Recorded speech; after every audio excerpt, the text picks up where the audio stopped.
Saudações, eu sou o professor Ney Nordin e essa é a primeira parte da nossa conversa sobre a República Velha, um período da história do Brasil que se estende de 1889, com a proclamação da República, até 1930, com a chegada de Getúlio Vargas ao poder.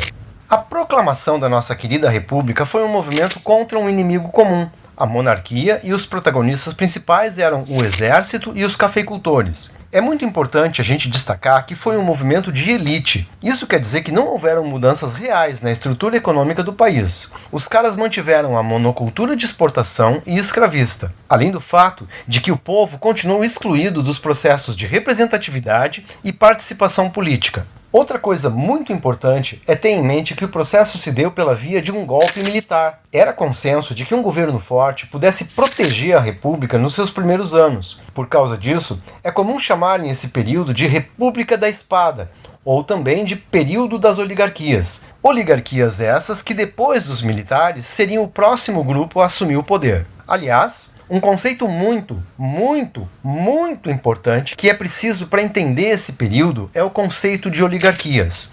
E o que será que é isso, afinal? Seguinte, acompanha comigo. Oligarquia é uma forma de governo no qual um pequeno grupo de pessoas se apropria do poder. Eles podem ser de uma mesma família, partido, grupo econômico ou corporação. Caracteriza-se por colocar seus interesses acima dos interesses da maioria. Se ligou? Agora presta atenção no que eu vou dizer. Todos os países da América Latina tiveram seu período de oligarquias, um momento onde esses caras tomaram o poder. E geralmente essa turma está ligada com atividades agrárias. São latifundiários, como no caso do Brasil, os barões do café. Acontece que, se as oligarquias aceitaram, num primeiro momento, que o governo fosse militar, logo elas próprias fariam questão de assumir o comando. Mas a questão é que agora que todos conseguiram mandar para longe a monarquia, era preciso pensar como seria esse novo país. Todo mundo queria a tal da República.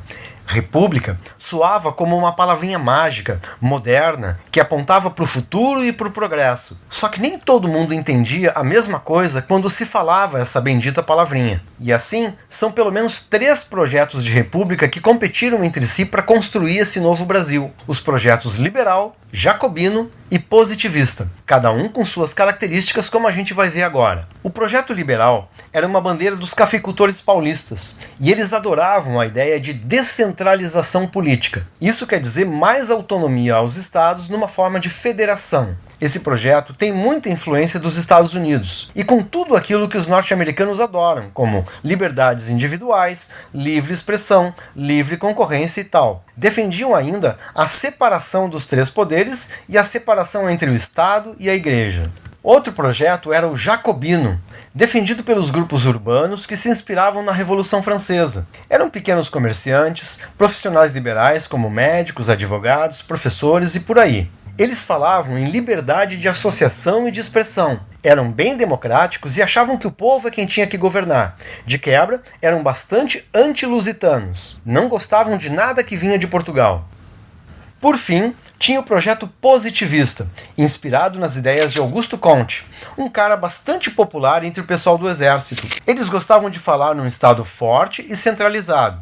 Seria papel desse Estado zelar pela ordem, proteger os cidadãos e garantir os direitos. De qualquer forma, e antes de qualquer coisa, era preciso formar um governo provisório, e o próprio Deodoro da Fonseca estava à frente desse governo. Importante ressaltar que ele tinha muito prestígio entre os quadros do exército. Era preciso governar o país, já que tudo estava funcionando provisoriamente, e o Deodoro ia tomar medidas muito importantes e urgentes, como, por exemplo, extinguir algumas instituições imperiais e convocar eleições constituintes. Foi ele quem deu o canetaço para o banimento da família imperial e também para a separação entre a igreja e o Estado. Acontece que o Deodoro era um militar da velha guarda, um homem forjado na Guerra do Paraguai.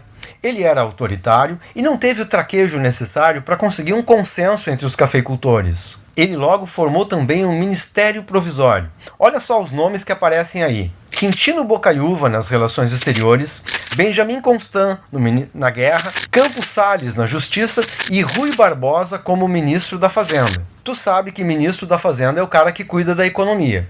E por falar em economia, a gente não pode deixar de destacar a atuação do Rui Barbosa. Ele defendia muitas ideias simpáticas ao exército e ainda era de opinião de que o Brasil tinha tudo para ser uma potência industrial, como os exemplos da Europa. Para isso, ele achava que tinha que resolver dois probleminhas muito básicos: a falta de capital e a falta de moedas circulando na economia. Assim, ele tomou uma decisão que deu muito errada. Ele permitiu que algumas casas financeiras emitissem papel moeda. Isso mesmo, fabricassem dinheiro.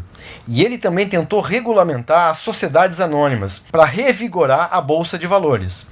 Além disso, criou algumas taxas alfandegárias para tentar proteger o produto nacional da concorrência estrangeira. Só que a coisa não saiu como ele esperava. Quando o dinheiro é fabricado sem critérios de controle, isso resulta numa crise inflacionária muito grande. Também ocorreram falências de empresas e uma febre especulativa na Bolsa de Valores. Aí alguém teria dito: estão investindo na Bolsa como quem aposta em corrida de cavalos. E por causa disso, a crise do período Rui Barbosa ficou conhecida como crise do encilhamento. Não bastasse isso, a Europa também enfrentava seu momento de dificuldades econômicas e decidiu reduzir as importações de café do Brasil. E isso resultou em mais problemas por aqui. E finalmente, chegamos no momento de criar uma nova Constituição.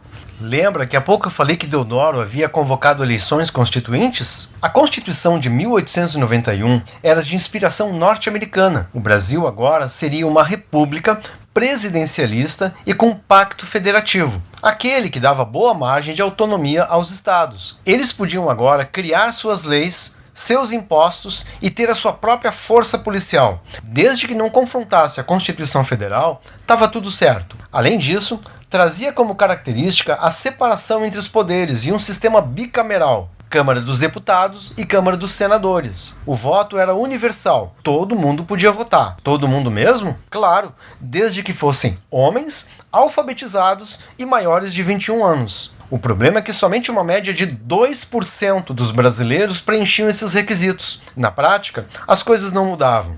Continuava vigorando o mesmo princípio de exclusão dos mais pobres. Tem ainda outros detalhes sobre a Constituição de 1891, como a separação entre Igreja e o Estado, o fato de que a própria Assembleia Constituinte votou para escolher o presidente, e o vencedor foi Deodoro da Fonseca, junto com o vice da chapa de oposição, Floriano Peixoto. O governo de Deodoro foi bem conturbado, a começar porque ele era bem autoritário, como eu já falei, e estava bastante acostumado a mandar e ser obedecido. E assim, ele tomou medidas bem antipáticas, como a censura à imprensa, por exemplo. Só que o seu problema maior era com o Congresso, onde a maioria era de cafeicultores que já estavam começando a repensar se era mesmo uma boa ideia que o Brasil fosse governado por militares. Logo, os desentendimentos com o Congresso aumentaram, até que surgiram notícias de um projeto de lei para diminuir os poderes do presidente.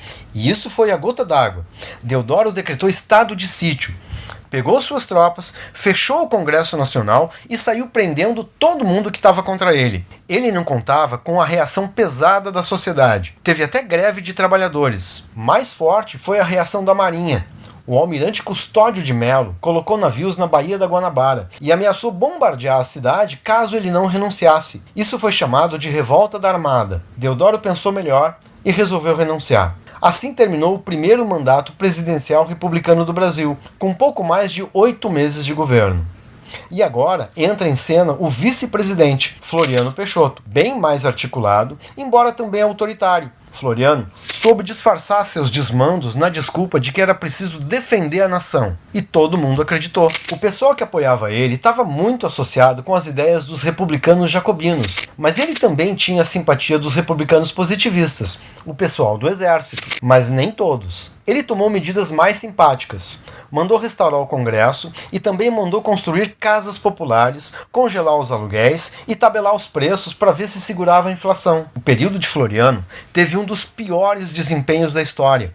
O PIB encolheu 22% e a inflação chegou a 89%. Lembra que eles estão no meio do furacão da crise do encilhamento. Até hoje, dizem que essa foi a pior recessão da história da República. Ele fazia discursos nacionalistas com uma boa pitada de xenofobia e até conseguiu criar, em alguma medida, uma espécie de culto à sua personalidade, o florianismo. Por causa da maneira como lidou com as revoltas, ele foi chamado de Marechal de Ferro. Aliás, revoltas é o que não faltaram no seu governo. A começar porque ele não devia estar ocupando a vaga de presidente. A Constituição de 1891 previa que, se a presidência ficasse vaga antes de 2 anos, deveriam ser convocadas novas eleições. Tendo o Deodoro renunciado com menos de 1 ano de mandato, Floriano não quis nem saber e sentou a bunda no trono. Por causa disso, 13 generais assinaram um manifesto protestando. Claro que ele mandou prender todo mundo. Mas logo em seguida ia acontecer a segunda revolta da Armada. Lembra do Custódio de Melo? Pois agora ele novamente botou seus navios na Baía da Guanabara e ameaçou de novo bombardear a cidade do Rio de Janeiro se o Floriano não renunciasse. Floriano não deixou por menos e matou no peito. Chegou a comprar navios às pressas e enfrentou Custódio de Melo. E a briga foi feia. E a cidade do Rio de Janeiro foi bombardeada. Nesse meio tempo, estourou no Rio Grande do Sul a Revolução Federalista. Era um problema interno.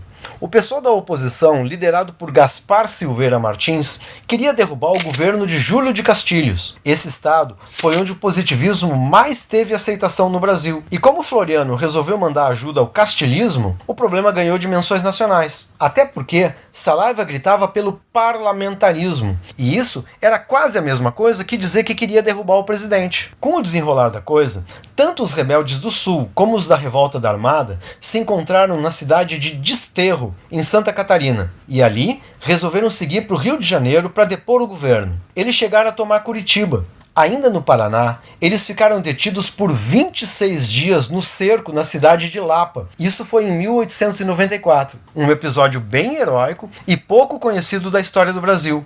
E aí deu tempo de Floriano organizar a defesa. Depois, eles foram acuados e acabaram voltando para o Desterro, onde foram finalmente derrotados. Nem todo mundo sabe, mas a cidade do Desterro teve o seu nome mudado para Florianópolis em homenagem a essa vitória de Floriano. Com essas vitórias, Floriano Peixoto conseguiu terminar seu mandato e terminaria também a fase dos governos militares na República Velha. Agora viriam os presidentes civis, representantes da oligarquia, mas isso é assunto para uma próxima conversa.